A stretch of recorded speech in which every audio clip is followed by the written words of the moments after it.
Good evening, everyone. Welcome to Soul Food Books and Soul Food Poetry Night. I'm glad you could join us here tonight. And especially thank you for making the choice to be here when you could be outside enjoying that rare thing we call the sun outside.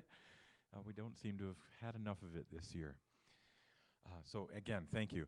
We have two wonderful readers tonight. And after the two readers, we'll have a break. And when you can buy books or look at the books that our readers will be reading from. And then we'll have our open mic after that. So it should be a great evening. Let me tell you the official bios about our two readers tonight. Christopher Harold began writing haiku in 1968. A former president of the Haiku Poets of Northern California, he was a member of the first Haiku North America organizing committee and co-organizer of the conference that was held in Port Townsend in 2005. He co-founded the haiku magazine, The Heron's Nest, and was managing editor from 1999 to 2007. He has 5 collections of haiku. In other words, from 1981 until more recently, Coincidence, A Path in the Garden, which won a Haiku Society of America Merit Book Award, In the Margins of the Sea, and most recently, Inside Out.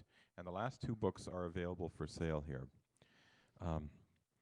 And he also has one chapbook of haibun, which is prose mixed with haiku, called Voices of Stone.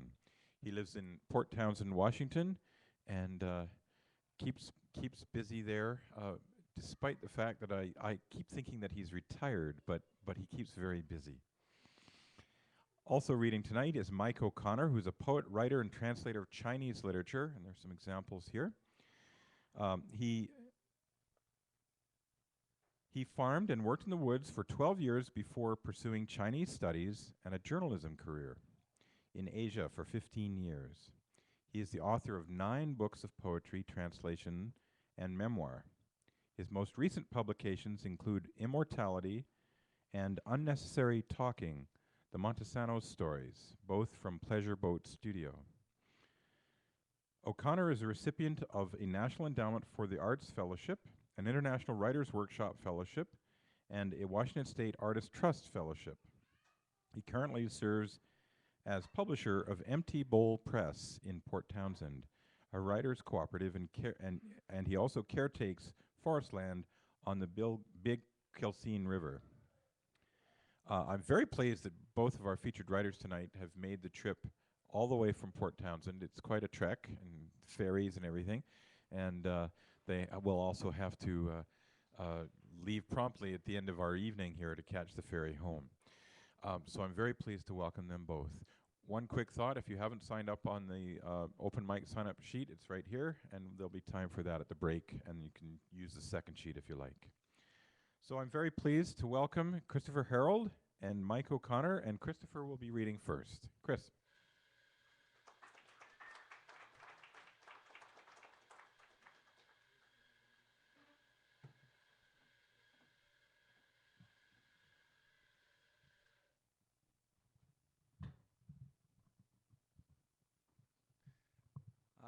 Don't worry, I bought 10,000 haiku with me.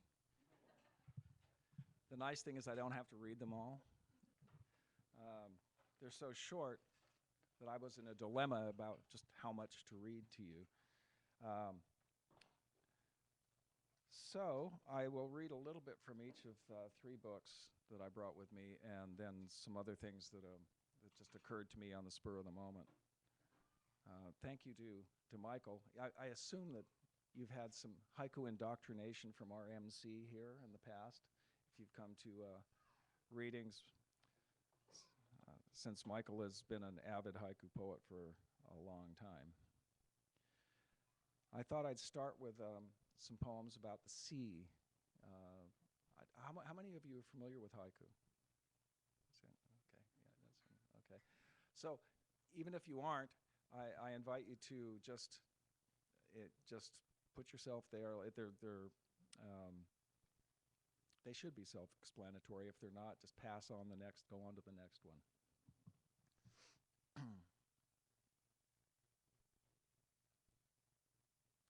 weathered wooden walk, grains of sand blown in, blown out of a knothole.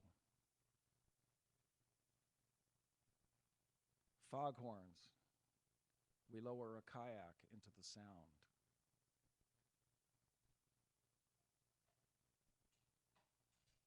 Heron, from a perfect stillness, sticking out its neck. Cocking his head, my dog doesn't understand harbor seals. Wind shift, a youngster's tantrum blows out to sea.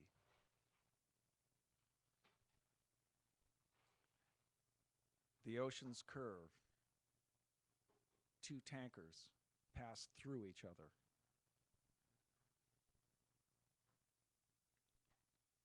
Moonrise, the cliff's shadow ebbs from the tide.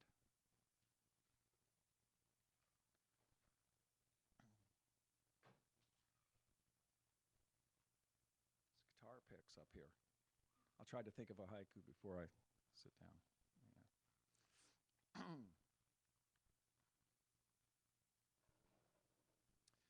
This is from a path in the garden. So to me, there's two types of gardens. One is the kind that you have enclosed around your house, and that's more domesticated. And there's another kind of garden that I actually prefer, and that's the wilderness. It's just such a natural garden. I like branches that have fallen off of trees, and that's okay that they're there. They don't have to be cleaned up. It's just a natural place, and it feels like home every time I go out there. So the first part of A Path in the Garden is about gardens that I've tended as a gardener in the past. And the second part is basically when I've gone out and gone backpacking in the wilderness. So those are the two inspirational areas. First, the garden at home. My youngster's garden. Finding 3 bulbs, each a different wattage.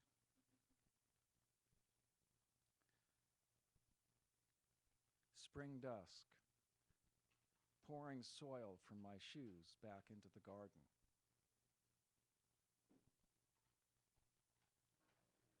Bird shadow, from tree shadow to fence shadow. Bird shadow, from tree shadow to fence shadow. Shovel handle, dark with the earth from my hands.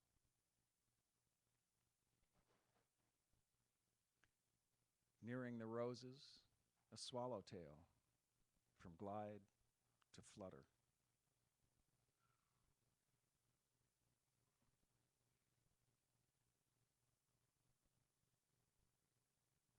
Dragonfly, a stream of thought, pauses on the stone Buddha. A warm gust, back through the gate it comes, the whole pile of leaves.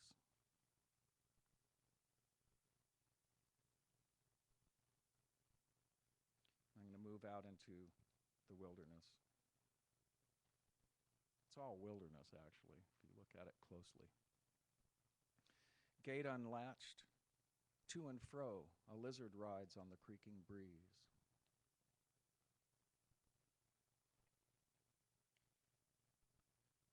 Just a minnow. The granite mountain wobbles on the lake.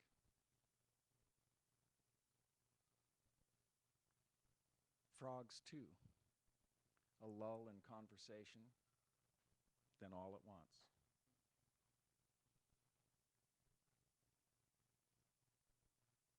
Below the falls, each sun-filled bubble becomes a nova.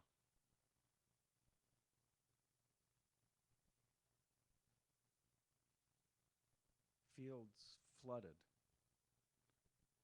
Beneath the surface somewhere, the river bends.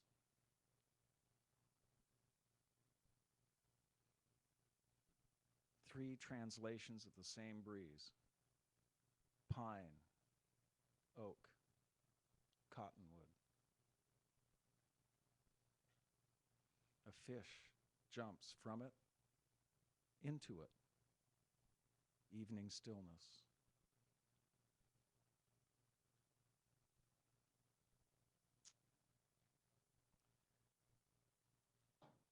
And there's a form, a haikai form called haibun, which is basically some prose punctuated with haiku.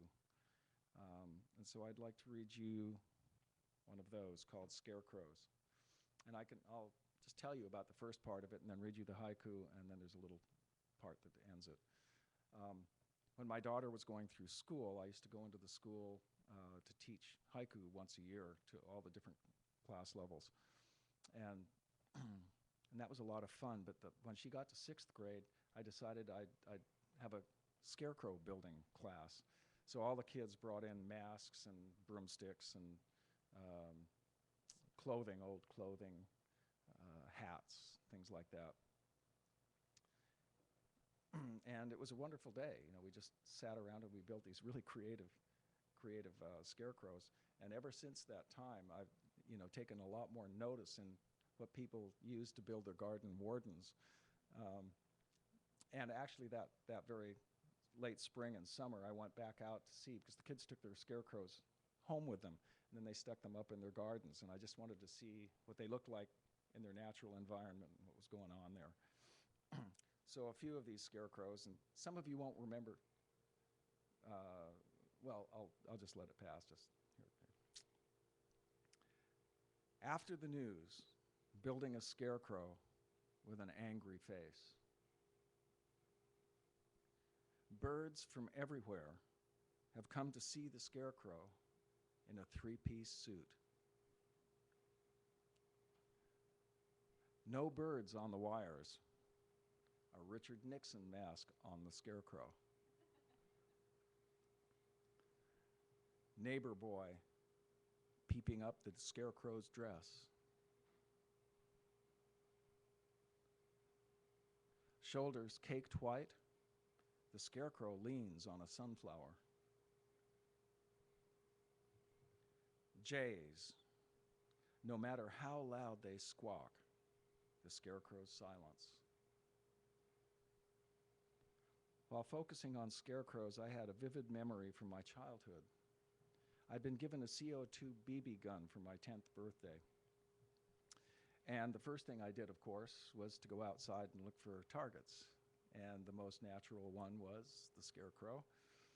And so after pumping about 30 BBs into him, I went to inspect my work, and it was pretty good. I shot off, I put a bunch of holes in my father's smoking jacket, his old favorite smoking jacket, and I'd actually put out one of the button eyes.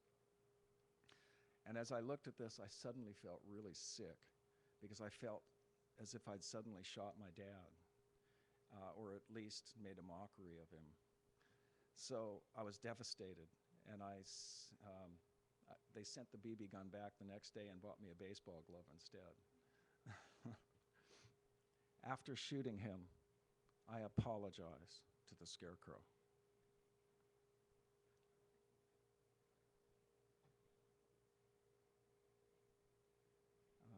I'll read some from Inside Out.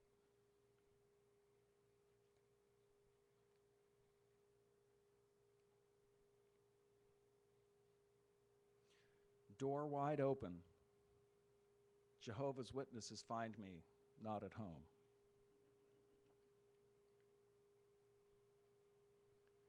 Candle stubs stuck one to another. The long night.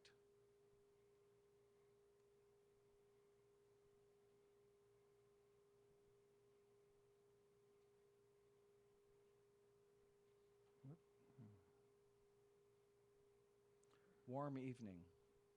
The cat and I sit together listening to birds.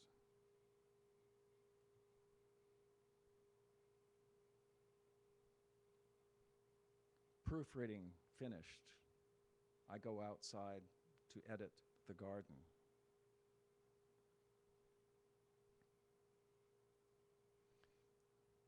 Now, I'm going to try something slightly different here.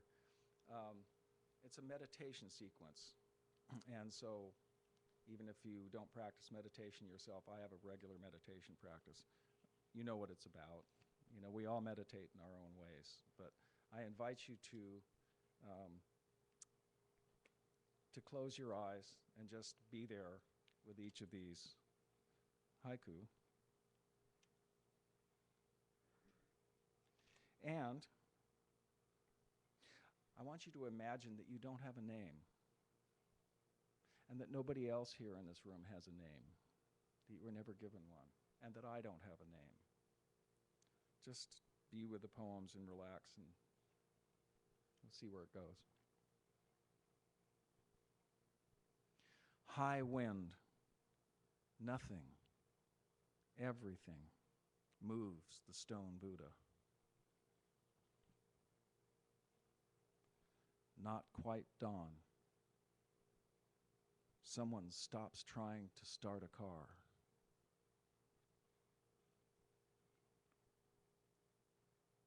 First light. Everything in this room was already here.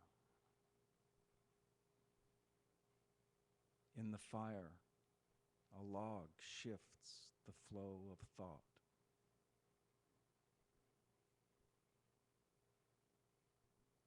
Amber sunrise, the slow, effortless rhythm of breath. A gust blows open the zendo door. Nobody moves.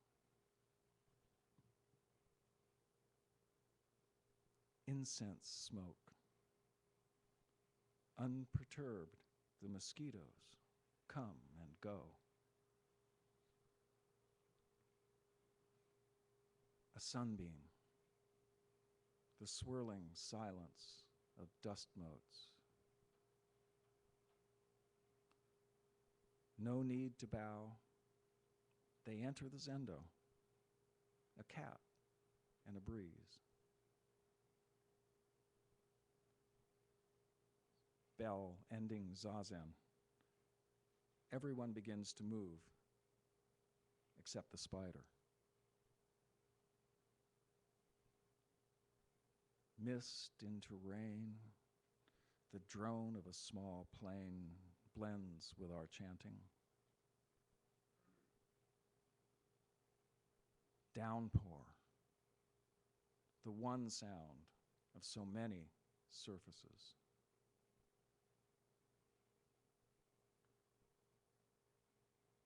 Dusk settles, the concert of rain slows, and even thought gives way to emptiness, the joy of simply being. A few drops of tea spill onto the tatami, the scent of grass. This purple flower, at last I forget its name.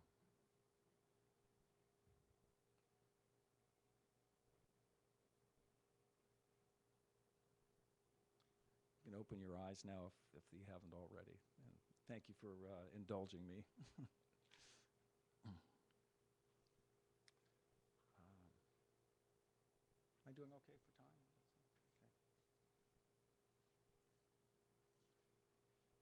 It's another sequence. Walking the dirt road. She in her rut, I in mine. Earth rotates at 1,040 miles per hour. Could it be that mankind's endless warring is due to motion sickness?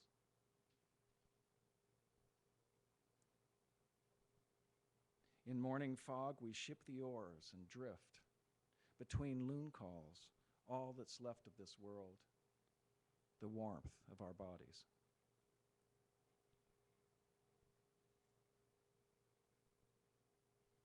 This morning's clouds no longer able to contain the sun, and still, what I want to say to you keeps changing.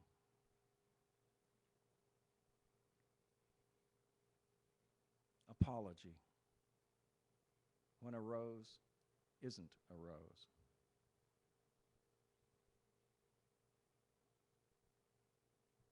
California poppies.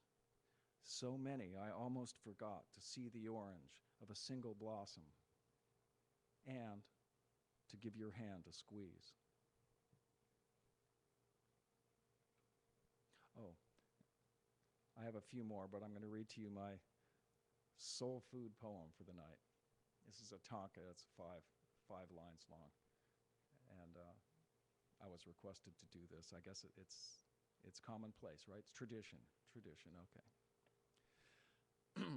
Listening to you talk about him, about you, about them, about me, and now here it is, somehow, the dinner I made for us.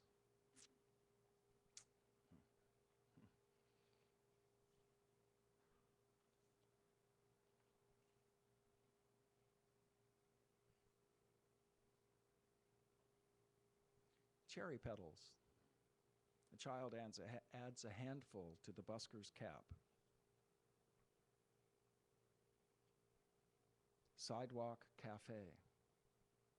Several small birds waiting on tables.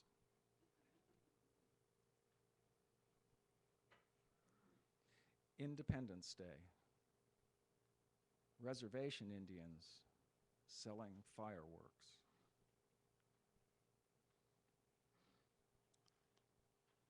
I hope you are all good at math and can remember your formulas. This is one of the very few, if not only, formulas in a haiku that I know of. Maybe Michael knows of another. But cropped grass. Pi r squared equals the tethered goat. Okay. And I'll just finish off with, I think this one. Oh, actually, do I still have a couple minutes? Okay. I'm going to have another book come out probably in a year or two, and I hope, and it's moon poems. I've written a lot of moon poems, and they weren't included in my last book. So this is a sequence of moon poems in different circumstances. It's called The Moon Unfazed. And the first section is among the mountains. Moss-hung trees, stones in the dry creek bed, mottled with moonlight. Canyon hot spring. Steam from her outstretched arms rises to the moon. Mount St. Helens, the crater full of moonlight. Almost dawn, cupped in the curve of the moon, the rest of the moon.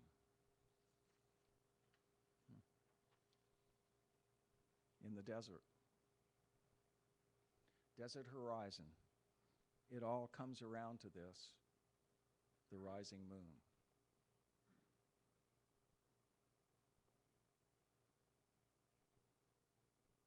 Moonrise, distorted by heat waves, the scent of sagebrush.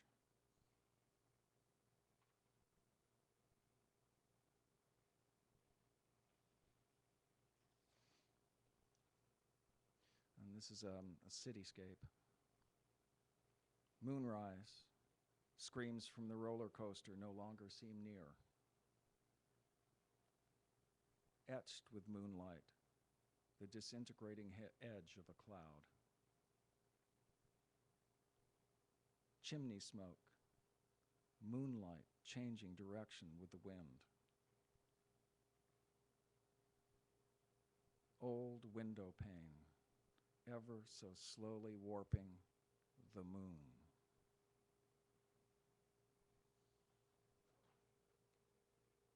And at home.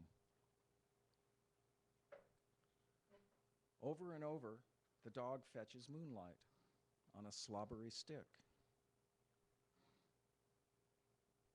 A tall white taper, all but the wick, lit by the moon. Shaken from a dream by the woman in the dream, moon shadows.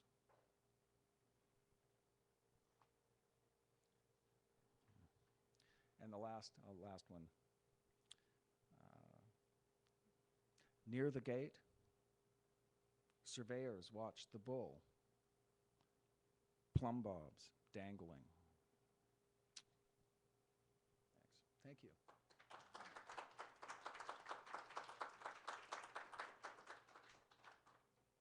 And I've been asked, since I was the person that was asked to read first, invited to read here tonight,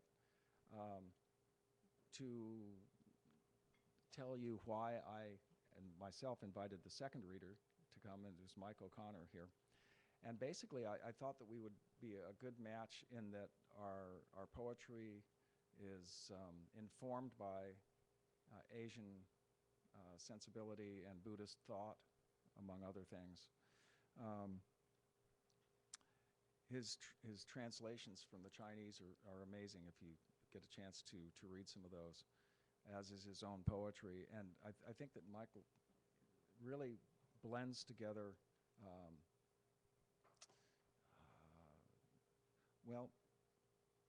sort of a poignance along with humor. It's woven together in a really wonderful way. So and we sit together. We have a meditation practice together. So it just seemed like a logical thing to invite Mike to come and read. I know you're going to enjoy it.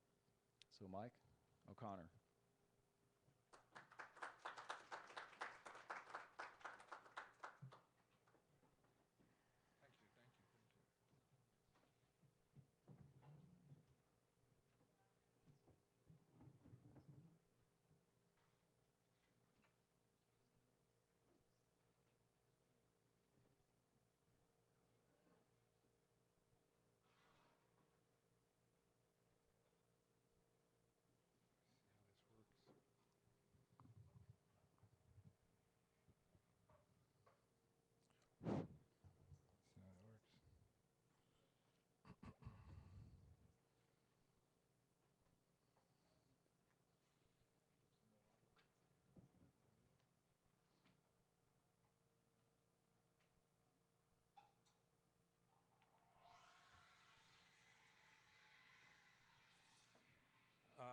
Let's see, first of all, thank you, Christopher. And Michael, thank you for having me over. And thank you, everyone, for coming. I haven't been over this way in many, many years, so it's kind of an adventure.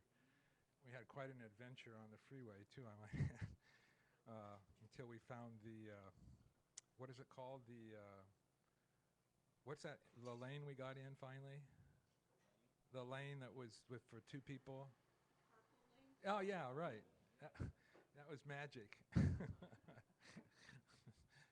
So I'm going to read something from this new book of mine called Immortality.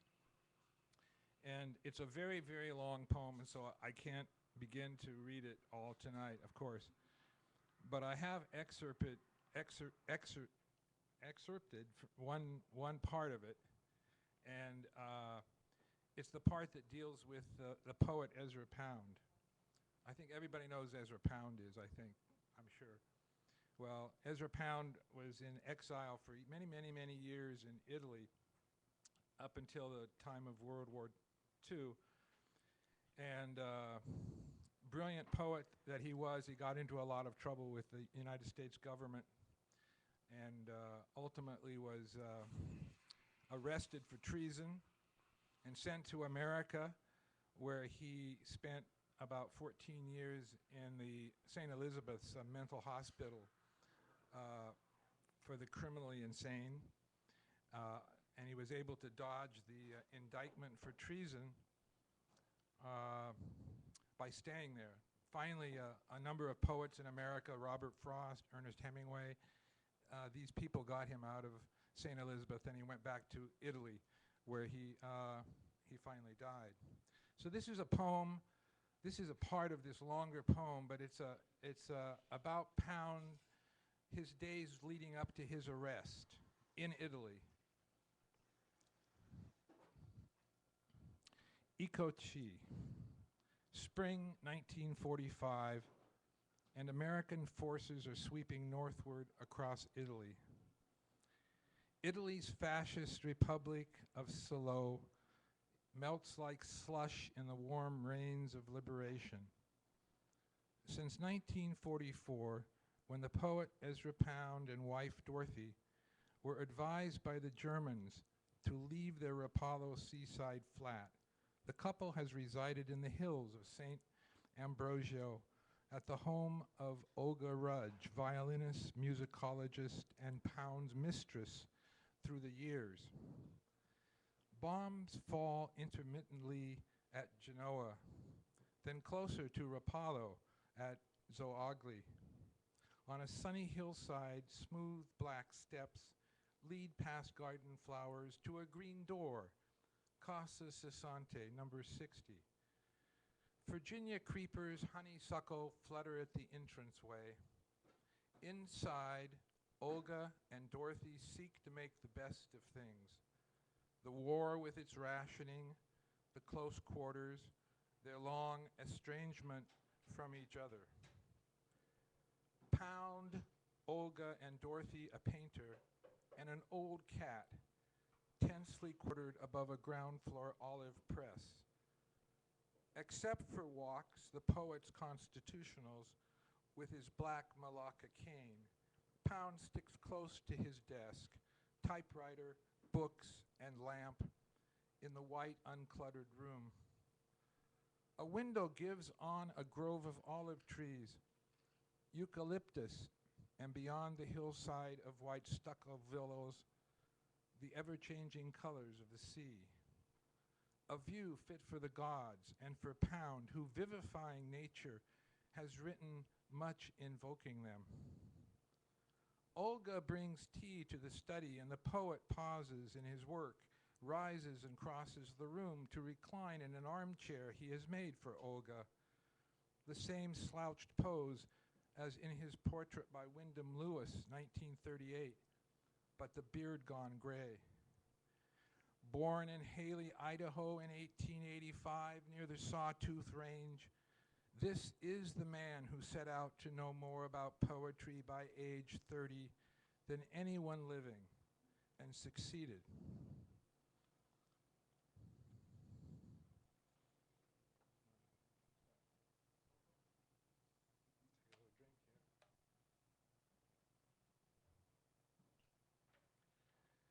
Bad news all around. With the Germans in retreat, partisans capture Mussolini, shoot him and his mistress Claretta, then hang them together by their heels. Pound's hope for the triumph and vindication of his Confucian leader and for the fascist republic is dead. Meanwhile, partisans, communists, and farmers go on a killing spree of fascists. Further, the Americans place a headquarters in Rapallo, and Pound believes he'd best square matters and present himself. He has recently been considered for a Nobel Prize in Literature and was under indictment for treason since 1943 by a Washington grand jury. He reviewed his role as commentator on Rome Radio and for the Solo Fascist Republic. Yes, he had made the broadcasts, but with this proviso. Nothing can be asked of me contrary to my conscience or contrary to my duties as an American citizen. What's freedom of speech without freedom of radio? To his mind, he was hardly a collaborator, certainly no traitor.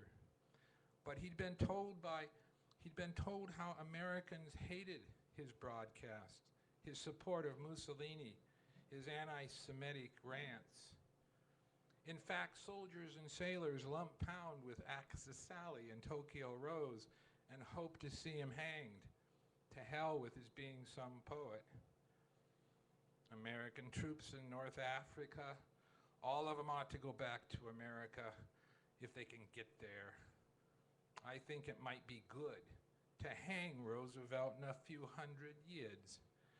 And every hour you go on with this war is an hour lost to you and your children. And every sane act you commit is committed in homage to Mussolini and Hitler. Parlando da Roma, Ezra Pound speaking. Like sweet bells jangled out of time and harsh, a stupid ass, a fool, wrote his old friend Williams. Too long in exile, too long kicking against the pricks, he thinks he's Dante.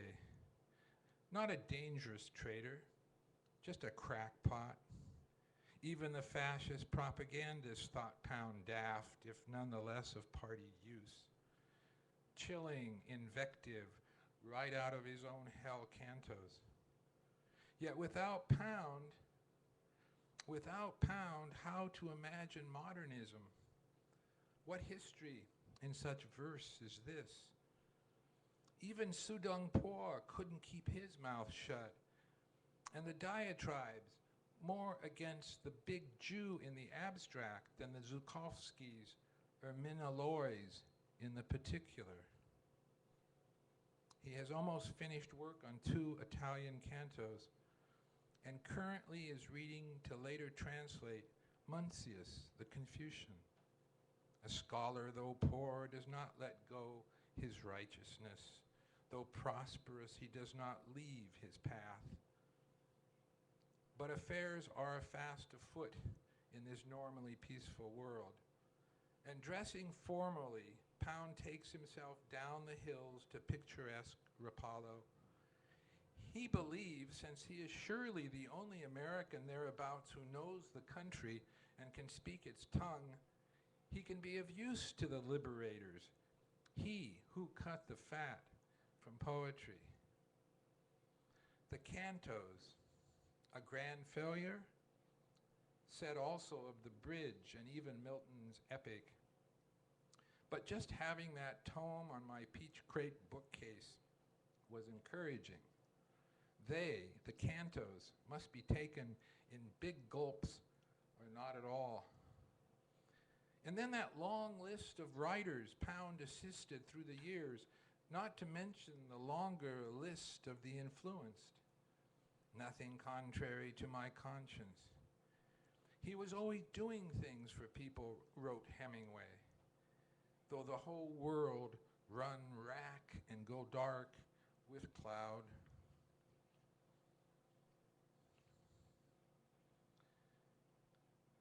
Warm spring breeze and the scent of lemon, the distant sea, the color of grape pulp, Pound at the window watching, thinking, dressed in his best like old Lee at Appomattox, he had taken the winding road to town near the Esplanade. At U.S. headquarters, just a lone GI who never got clear about what OS was up to. So I can just go home, Pound asked. Nothing here I can do for you, the sergeant said. I ain't got orders, and without orders, I can't give any. A poet, you say? Well, I tried that once in school. I even won a prize. By the way, would you like to buy a bicycle? Aircraft daily crisscrossing cloud sky over the Levant hills, but no bombing. 2 warblers perched on the windowsill, not singing. At his desk and studies, despite his trip to town, Pound senses Damocles' sword hanging by that hair. A gecko spurts, then freezes, crossing the wall in electric stages. Far out, white cloud blooms settle on the sea. Saita equina, that sword.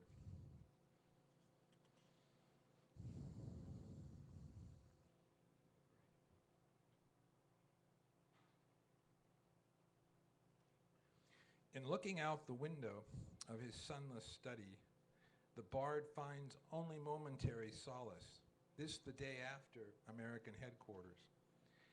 He'd learned there was a bounty on his head of 500,000 lire. Dorothy goes to visit Pound's mother, and Olga goes to town to buy a paper to learn of new developments. The spring air's fragrant with orange scent and lemon, stronger each day. with new blossoms. La nave se ne andato. Pound alone in the house prepares himself tea. Soon is lost in Muncius, translating, typing, nasconde le cose lontane. No one could imagine the tragedy just ahead for this great poet. His capture, imprisonment in a cage like a dog kennel near Pisa, then 12 years in a mental hospital, St. Elizabeth's in the US, dodging 2 indictments and a trial for treason. And Odysseus feigned madness to keep out of the war. No one could have written this scenario. Let us sit upon the ground and tell sad stories. Or just follow the example of Chu Yen, China's first great poet, who protesting corrupt government drowned himself in the Milo River. If Ezra has any sense, he should shoot himself. And Odysseus feigned madness to keep out of the war. The sound of wind in the olive trees, il dolce far niente.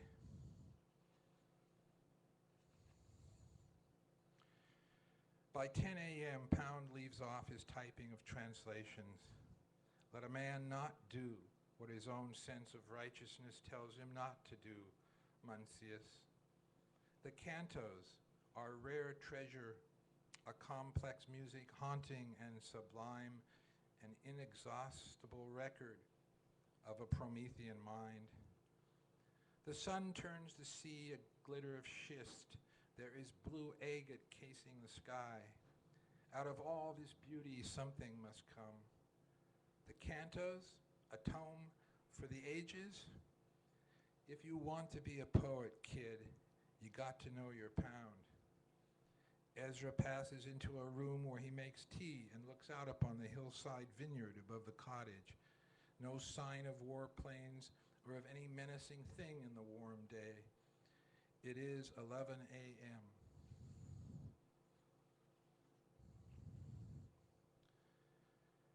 From his writing desk and back to the window, from Chinese studies to the spring light, nel paradiso terrestre. At one point, Pound watches a herdsboy leading 2 white oxen down the winding road toward town. A young woman in a courtyard hangs colored laundry on a line. The laundry, the woman's black hair, black dress, blow in the wind coming stiff from the sea's direction. 2 scruffy-looking men with Tommy guns come fast up the road toward the house, but Pound, back at his desk, preoccupied, doesn't see them. Minutes later, shortly after noon, he hears banging on the door. Tucking Legge's Chinese 4 classics in his pocket, Pound goes immediately to answer. Quickly handcuffed, he is led by the Partigiani bounty hunters back down the road. The woman hanging laundry on seeing the armed men passing pauses in her chore, makes the sign of the cross, and scurries indoors. Take not men from the plow, como in Checo, honano portato per mano. Pound is beginning his long descent into the infernal, a place mute of all light.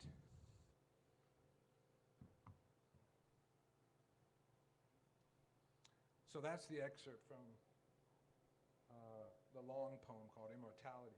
And the other 2 major characters in the book, I take a young woman in the Tang Dynasty, a girl really, in the Tang Dynasty, and she seeks immortality through the traditional Taoist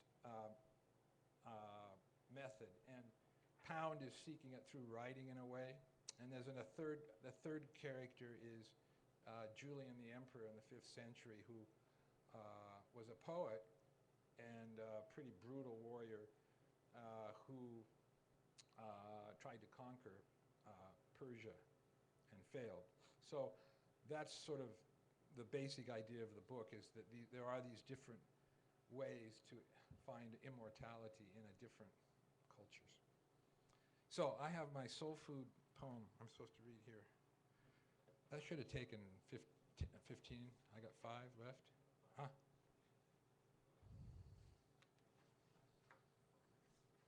This is a poem called Sakura, and I wrote it when I was in Kyoto, in Japan.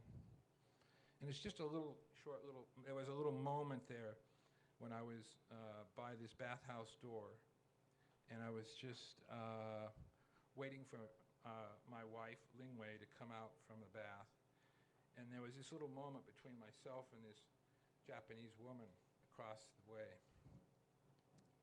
It's called Sakura.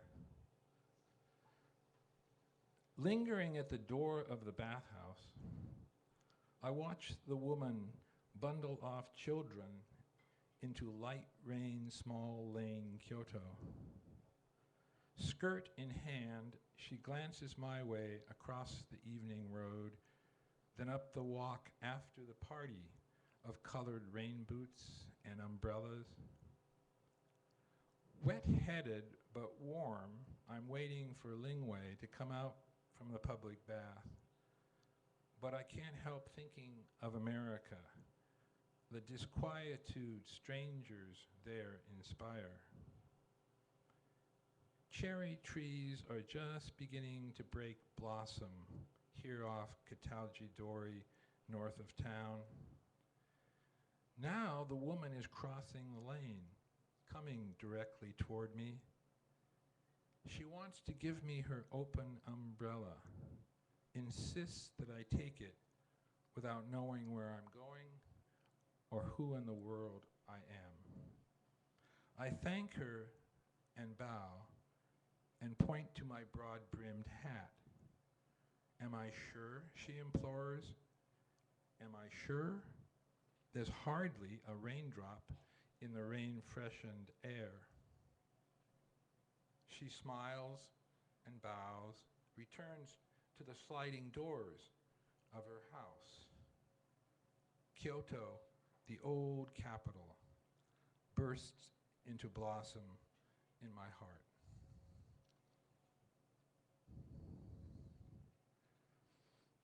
So the last poem, I just do one more. Is that okay?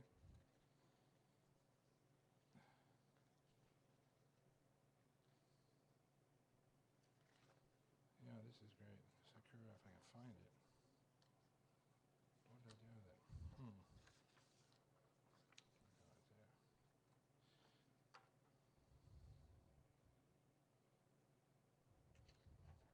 Yeah, this is a somewhat more recent poem.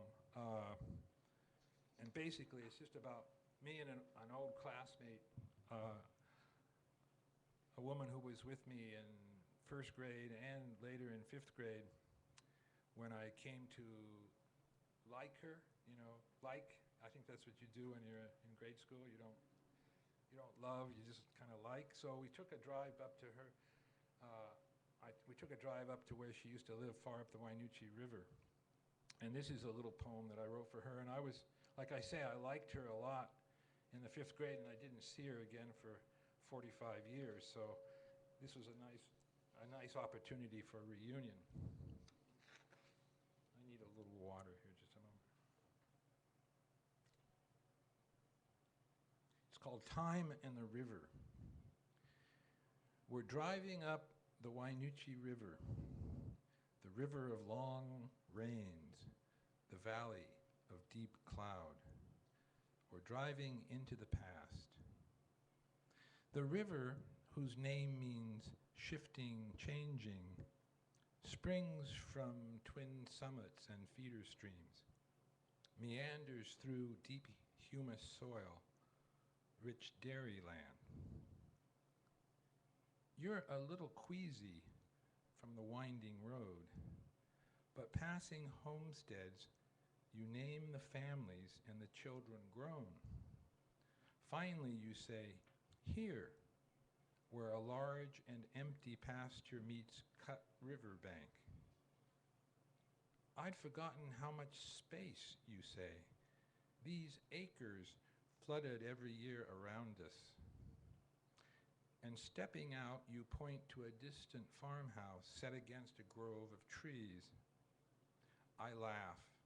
I guess I never rode my bike this far when I was 10 and liked you.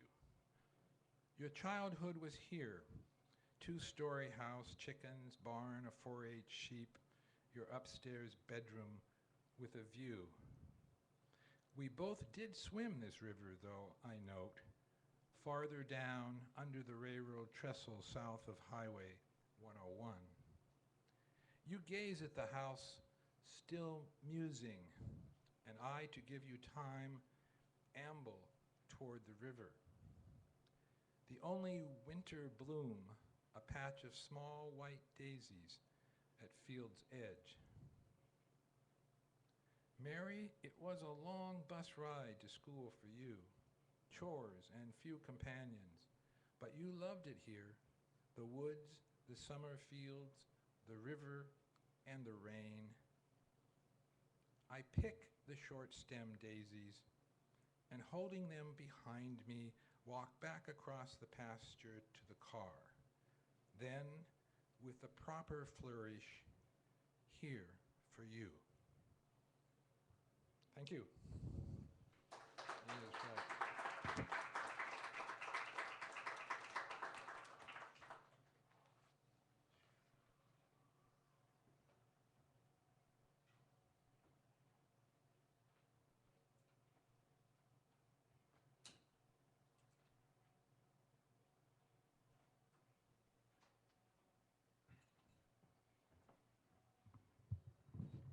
Thank you very much, Christopher and Mike.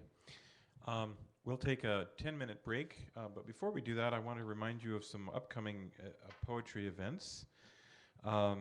Tomorrow night, and I'm forgetting the title of this event, but the City of Redmond and the Arts Commission is sponsoring a special reading at City Hall for an open mic for poetry. So if you want to go there, I don't know the timing of it, probably around 7, that's my guess. But see if you can search on the City of Redmond website, and you should find information about that. It's the front steps of the City Hall is where I think that's happening.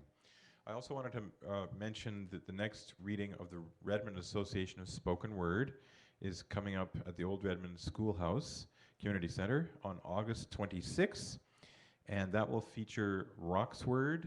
Also, his real name is Stephen Roxborough, and he has a new book of somewhat experimental poetry, so check that out. And also our next reading here for Soul Food Poetry Night is September 15, and that will feature Roberto Ascalon and Claire Littleton. So please come back for that.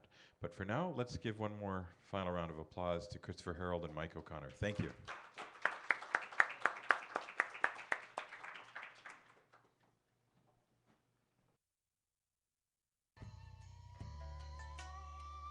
Get something to drink and also check out the books here.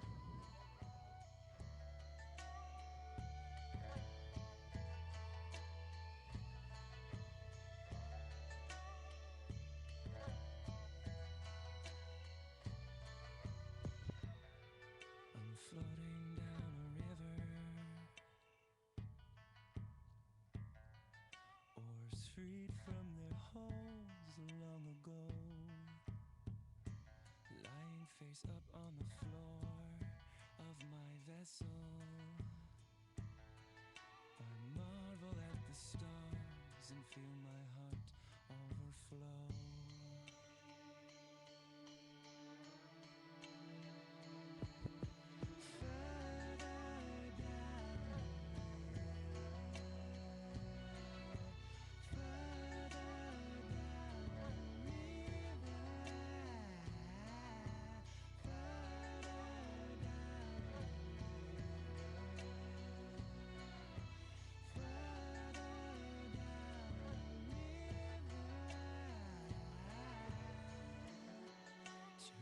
Without my lover, I'm in this boat alone, floating down a river named emotion. Will I make it back to shore or drift into the unknown?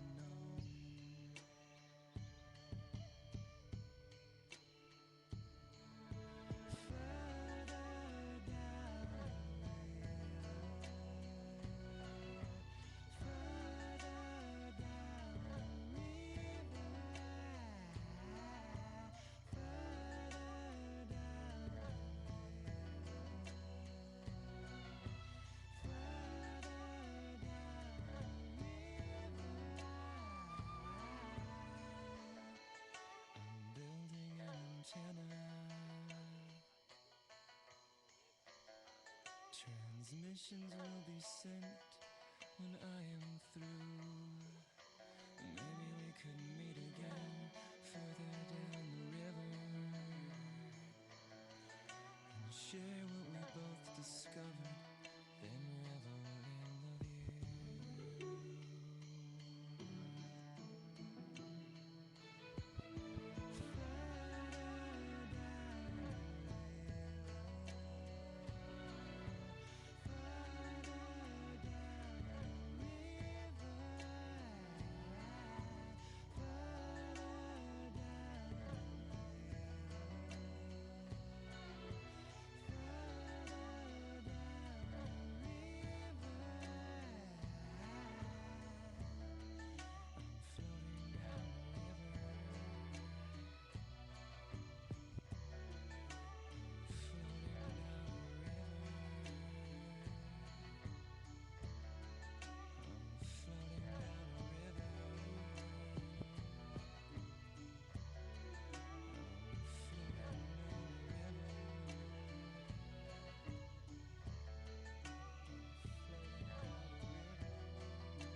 Are we the last living souls? Are we the last living souls? Are we the last living souls? Are we the last living souls?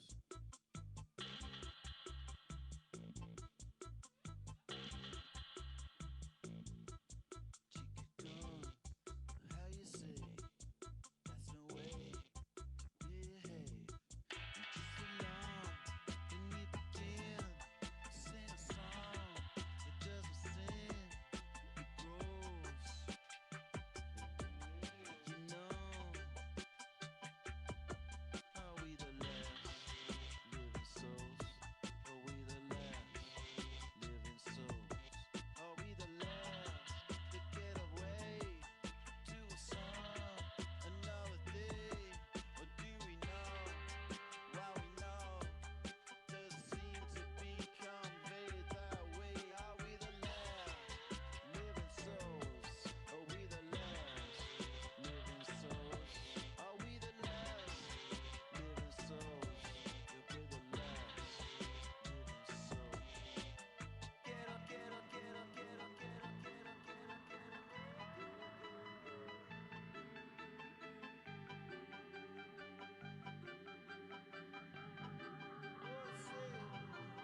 Cause all our song, I got it down and wrong. I seen myself to get the long yellow now. Counting tape sand, they bought the comet off. A coast man who doesn't say it's wrong.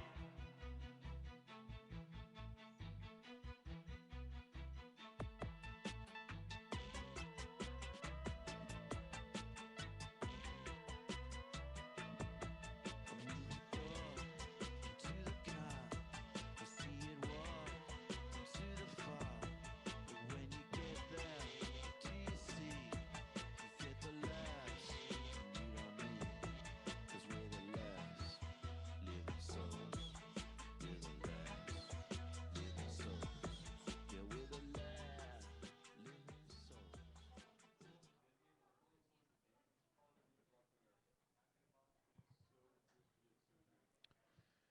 We're ready to begin again. Thank you for coming to Soul Food Poetry Night.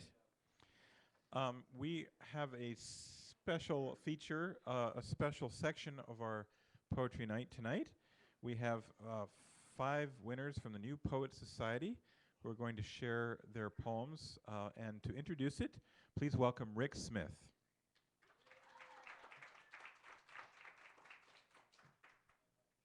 Thank you, Michael. I appreciate the time that you've given me to introduce what this program is all about. On May 1st, 2011, 50 people gathered at the Interlake High School to celebrate more than just May Day. It was the New Poet Society Award ceremony, at which time the students that had entered poems for the contest from Interlake, Eastlake, and Redmond High Schools were acknowledged as the winners of scholarship funds for their continuing education. Now, as the founder of the New Poets Society, I am really proud to say that since 2008, we have given almost $10,000 to high school students for their future education. This year, 634 students were in attendance at presentations that I had so that I could explain what New Poet Society was all about and what it meant to them. 634 students then of that group submitted 250 poems for consideration. Each of the schools' responsibility was to make sure that they sent me 4 of their top 4 winners. I mean, their top 4 winners. And then I brought together a group of poets and writers that would sort through all the poems we'd received from the different schools, and they picked the final winners. The winner of our top prize this year was Claire Dunlap. She's a student at Redmond High School, and she's the winner of the Judge's Choice Award, which is $1,000. Her poem entitled Roots was selected by all the judges as the overall best entry to receive top honors. She's here to read tonight, okay? All of the prizes that we give away are $500 for each scholarship. And the winner of the Mark DeRay Award, who is also here to read tonight, is Maddie Immel. And I've got a couple of other folks that had other obligations right when other readings were taking place, and they're here tonight. Raymond Alvarez, who was on vacation, I think, weren't you, for the first go-around? Yeah, he was out of town, so. But his is also a $500 scholarship. And Sydney Anderson is also here. She also won for her prize-winning poem called Fossilization. So I want you to give them a big, strong welcome tonight, because some of them are reading in front of a group for the first time. And that's always the hardest. But I bring you these first-time readers and hope that they will come back. Okay? That's an open invitation. Thank you, Michael.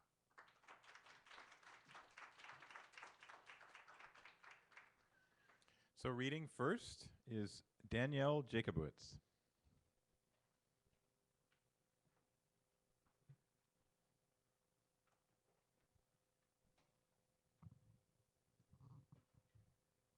Okay.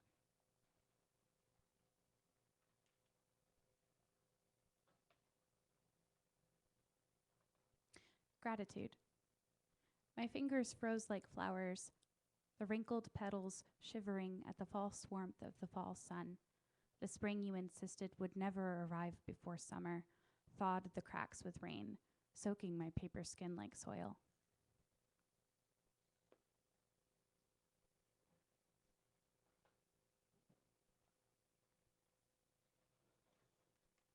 And this is Widow. I sit rigid in a dark blue plastic chair with my hands in my lap. They talk amicably, their arthritic hands, their short gray hair, their long skirts. The hushed conversation whirs like a fan. No one so much as sneaks a glance at my name tag, never mind my young mouth, twisted like their veins. Is one more okay? Okay. This one is in multiple places in my book, so just give me a second. Thanks for your patience. No idea where it is. Aha, okay. It's called This Is How We Love. Our kiss was lewd, like a screen door slamming open and shut in the restless heat of summer. What unutterable truths we conceal by refusing to close our mouths.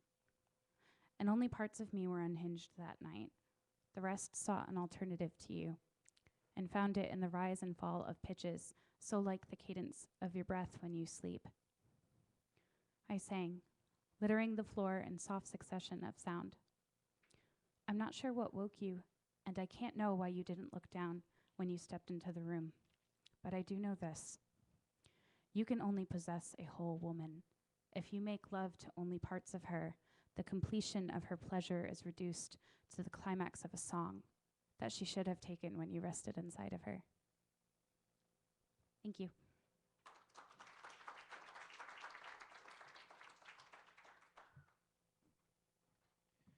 Thank you. I'm forgetting to tell you the answers to our question for this month, which is, what is your favorite dessert? And Rick Smith's is strawberry rhubarb pie. So my mouth is watering. And Danielle's is berries and heavy cream with agave nectar. Sounds wonderful. Our next reader likes chocolate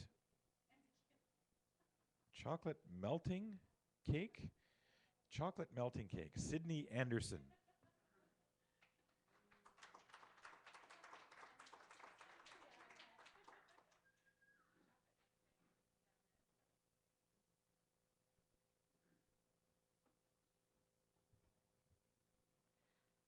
So my poem is called Fossilization. Sinking into trenches, we all give up sometimes, fill our mouths with mud and swallow our spines before they bend like bridges, because rocky vertebrae can break so easily here. We crumble like ancient statues, like tissue paper towns.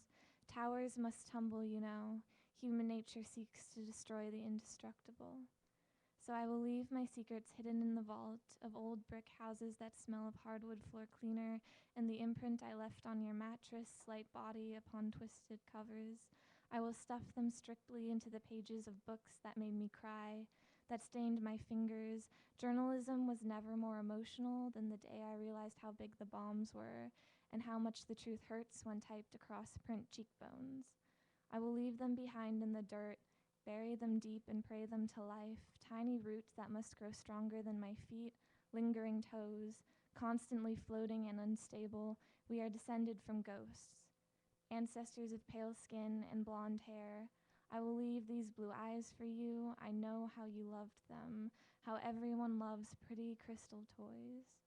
Bury myself away, simple fossilization. Take it all and leave me here. Rot is beautiful when decomposed among those who came before me, sharing silence and cemetery space. Lay me down to sleep. Thank you.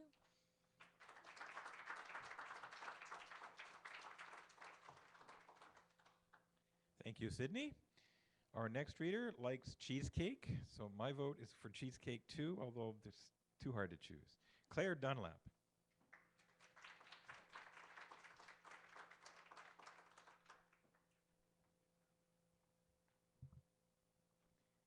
So my first poem is the one from the New Poet Society contest, and it's called Roots.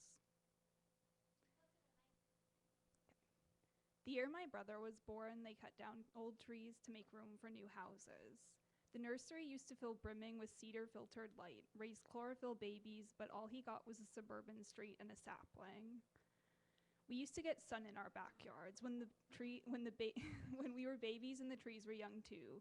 They drank the runoff from plastic pools until their roots grew to crack pavement, to send us tumbling from bicycles to scrape knees. We grew with the asphalt under our scars like armor, the bright birthmarks of grass stains coloring our elbows. When it poured, our needle-filled gutters waterfalled. The tallest trees waved finger-thin and threatening. Our mothers taught us to know them by name so we'd never be afraid. Once, someone stole a pine from our front lawn for the perfect Christmas tree. Every year, our Madrona gets sick, her skin peeling off like last wishes, then she drifts carefully into remission. Last summer, we sawed the branches off our cedars to see how much we'd grown. The spring before I left home, we planted a dogwood. They tell me it beacon blooms on my birthday, fills the space left in the neighborhood, that it's got my same roots but doesn't laugh like me.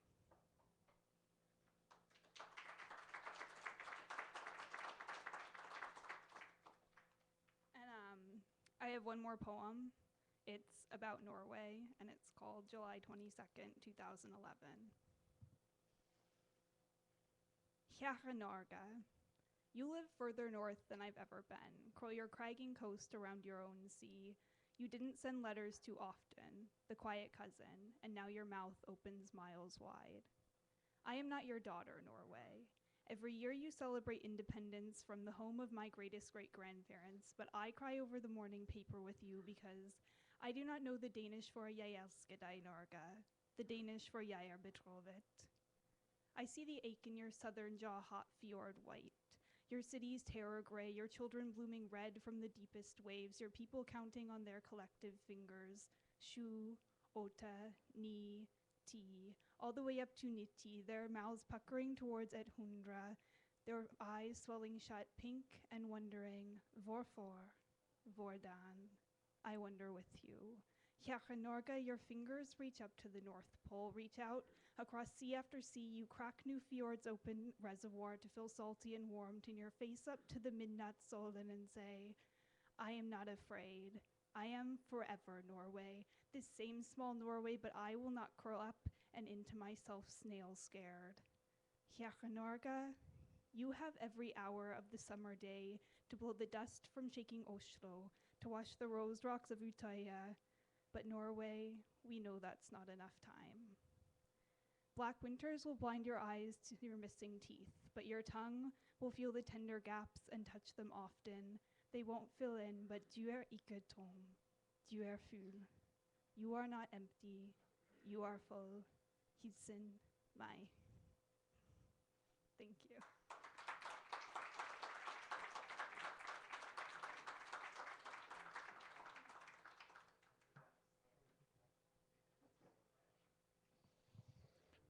Definitely come back, please.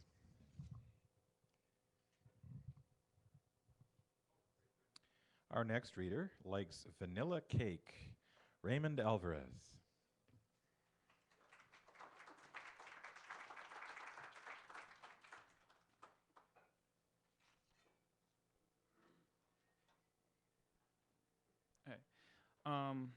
It's titled, This is Our Home.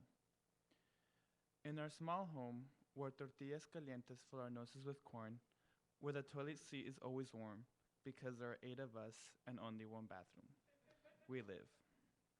We are buying a house, a grand house, the American dream, with a garage and a wall-to-wall alfombra. We never had a house, always traveled like migrating birds, in search of a place to call home. We search. Yet, I like our apartamento. Welcome to our worn-out poncho. My mother always says, un hogar sin color no es hogar. We laugh.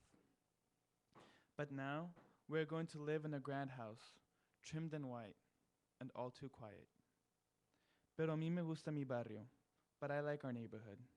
I like Doña Chola de la Esquina, who always gives me money when I help her with chores. We pray. I settle in our spongy old sofa, then Mami comes and puts her soft arms around me. Que nunca se te olviden estas memorias, hijo. We remember.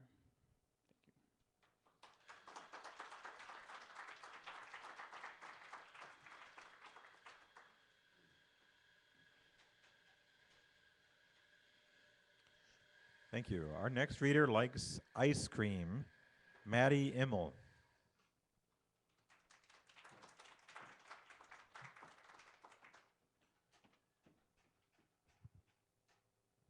Okay, this is an untitled poem. I miss when things were written down on paper. You could tell a tiny piece of a person's personality by how they spell without spell check, how they dot their I's, or even how their letters connect, a sort of half cursive. I used to wake up and write down my thoughts, dreams too if I could remember them. Dreams of golden age doo-wop and cherry kissing and the feeling of honeydewed lawns under running bobby socks. But now all I have is a few mechanical pencils without lead and a computer that stays shut down for the night while I'm having all my great epiphanies. I miss when things were written down on paper. Letters were like streetlights and dead night, and hot cups of coffee behind rain-streaked windows. I even got nostalgic enough that I wrote my best friend a letter. She didn't write back. There used to be imperfections in what people wrote. To me, it was beautiful in a way. But now it seems everyone everywhere is just double-spaced, Times New Roman, font number 12. Thank you.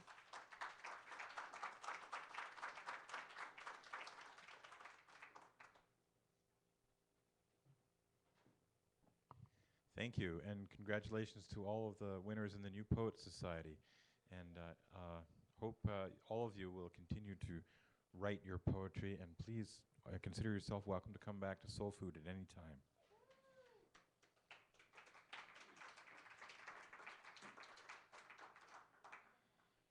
I'd like to read you a poem by Billy Collins. It's called Japan. Today, I passed the time reading a favorite haiku, saying the few words over and over. It feels like eating the same small, perfect grape again and again. I walk through the house, reciting it, and leave its letters falling through the air of every room. I stand by the big silence of the piano and say it. I say it in front of a painting of the sea. I tap out its rhythm on an empty shelf. I listen to myself saying it, and then I say it without listening. Then I hear it without saying it. And when the dog looks up at me, I kneel down on the floor and whisper it into each of his long white ears. It's the one about the 1-ton temple bell with the moth sleeping on its surface. And every time I say it, I feel the excruciating pressure of the moth on the surface of the iron bell. When I say it at the window, the bell is the world, and I am the moth resting there. When I say it at the mirror, I am the heavy bell, and the moth is life with its papery wings. And later, when I say it to you in the dark, you are the bell, and I am the tongue of the bell ringing you. And the moth has flown from its line and moves like a hinge in the air above our bed. Billy Collins.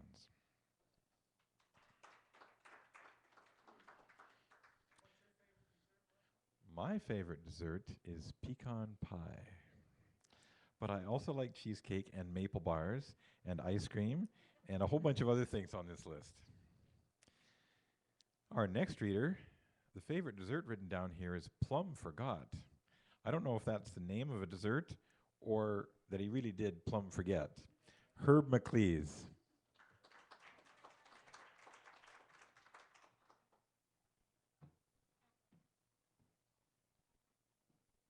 I'm so amazed by the young presenters, their poise, their heart. Truly a blessing. I believe that poetry can have a prophetic quality, so that if you go back and look at poems you've written years ago, they can speak of the present in a way that is insightful.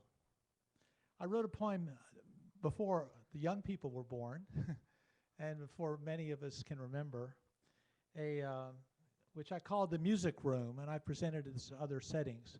But this was written at a time in the mid-'60s, long before computers had the ascendancy they have today. But somehow in the institution I was in, a school back east, I could see things coming more than I realized. I'm going to try to read it in the manner that people read poetry in those days too. The Music Room. Watchdog bristles, the sentry shouts, "Who goes there?" Darkness, only darkness, and rebellion. Clockwork mice, hunted by computer cats, seize control of the music room. Circuit cats track module mice along shining rails, iridescent in groping gloom. Gear teeth shrieks and vibrator meows cut a mechanical signature to a recurrent tune.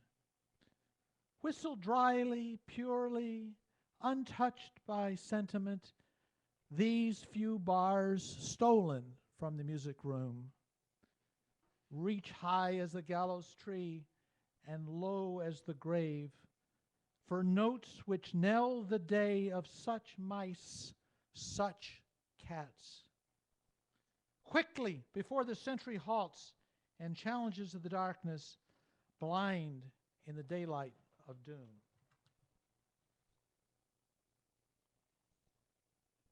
And then,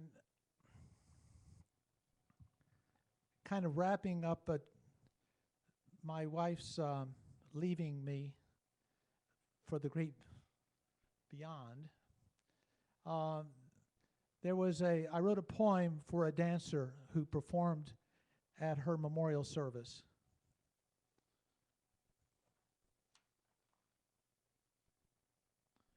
And the epigraph is a haiku that I wrote. After many folds, origami bird offered to the wind.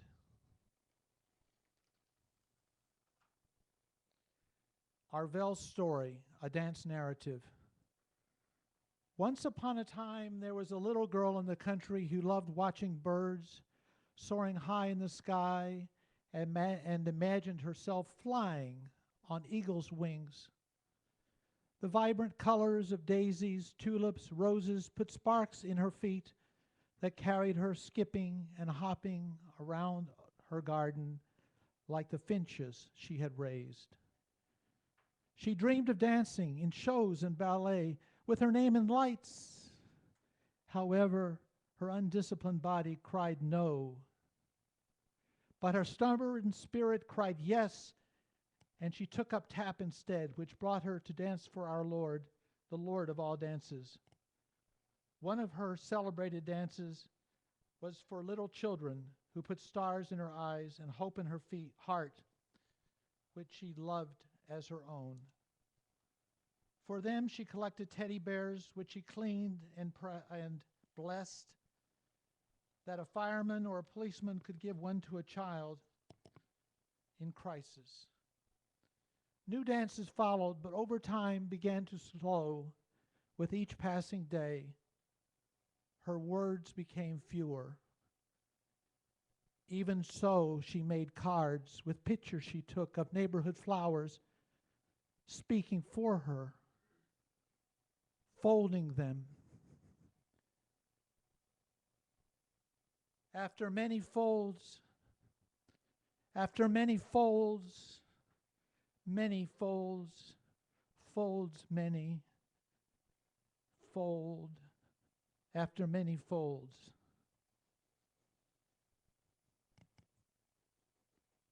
After many folds, origami bird offered to the wind. Thank you.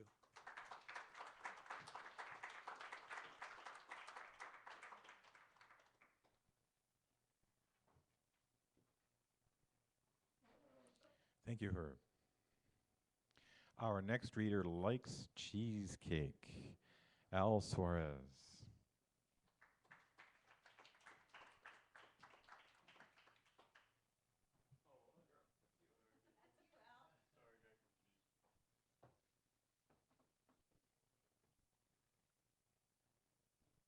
The radiated particles settle on the shattered glass and concrete building. Raiders loot corpses of those who are free from the world of war-torn world.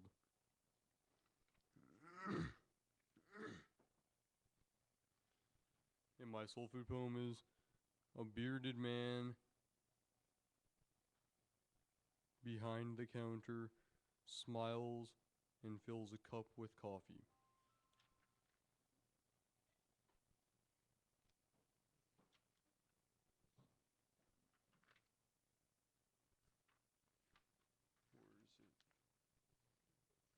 Where is it?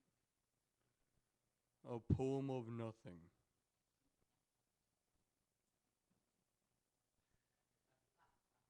Thank you.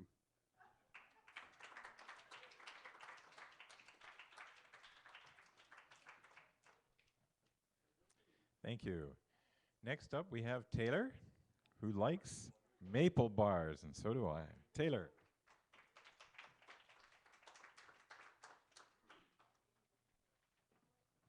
Thank you, Mike, and I love that last poem, Al. Okay.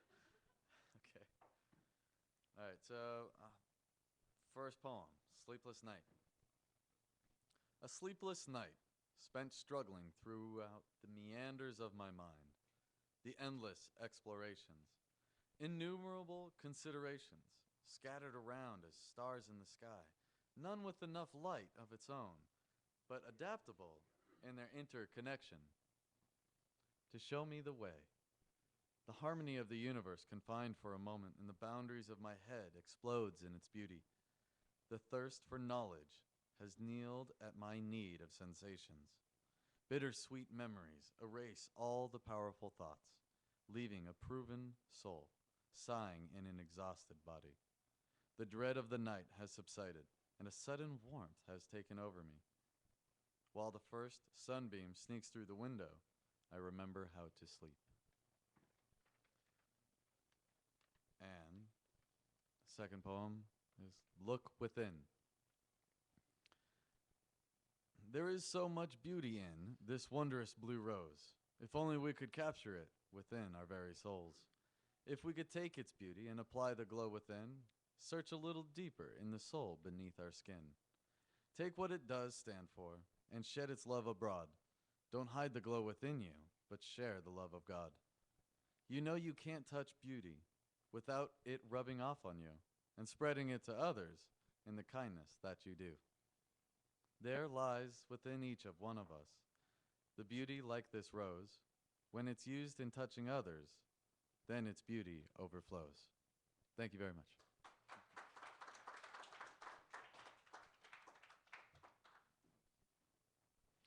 Thank you, Taylor, for the kindness that you do. Next up, we have someone who enjoys a slow-sipped glass of absinthe. I don't even know what absinthe is. Tanya McDonald.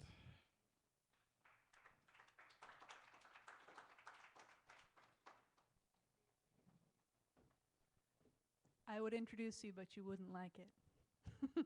You would, though. You probably do, yes? Ooh, we should make a date sometime.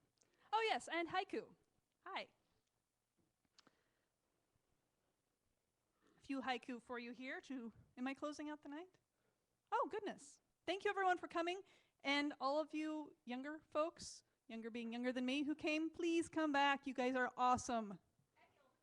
Yes, the older folks can come back too, but we've seen some of them. It's always good to see new faces up here. Following a 63 Stingray through a red light, autumn haze. Fly on my fingertip, another entry in the haiku contest. Snake weather, I sign my name with a flourish. The Excedrin starts to kick in, evening levitation. A hot air balloon rises from the fog, morning tea. At the top of the parking structure, the stars. Afterburner, his name tag clipped to the fly of his jeans. Well-lit night bus, the heat of my sunburn. Emptying my pockets onto the hotel nightstand. Sickle moon. Scraggly pine, the assumptions we make. Thank you.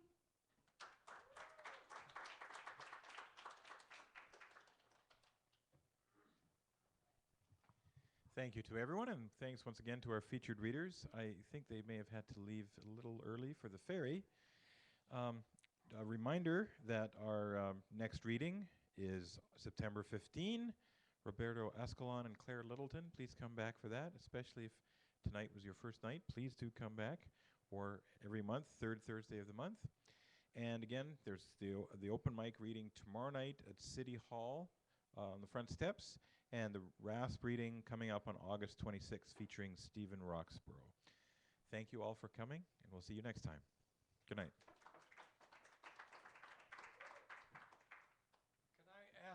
Can I ask that the New Poets Society group come up here on stage with me for a minute? Thanks.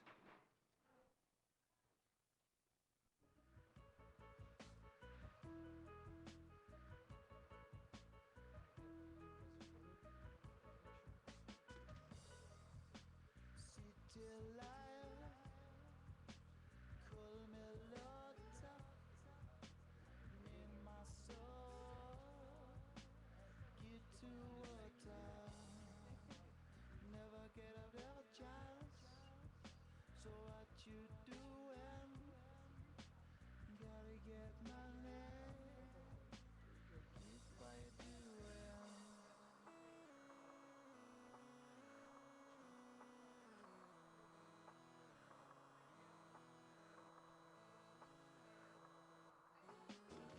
Can't stand your loneliness.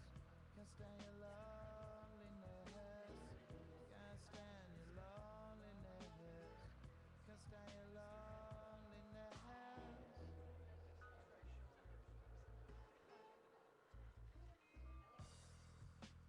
Shoot night life. Enjoy it up a lot though. You won't get money. I'm doing what you love. I'm moving out of city. Bitter of a second chance. Get a lot.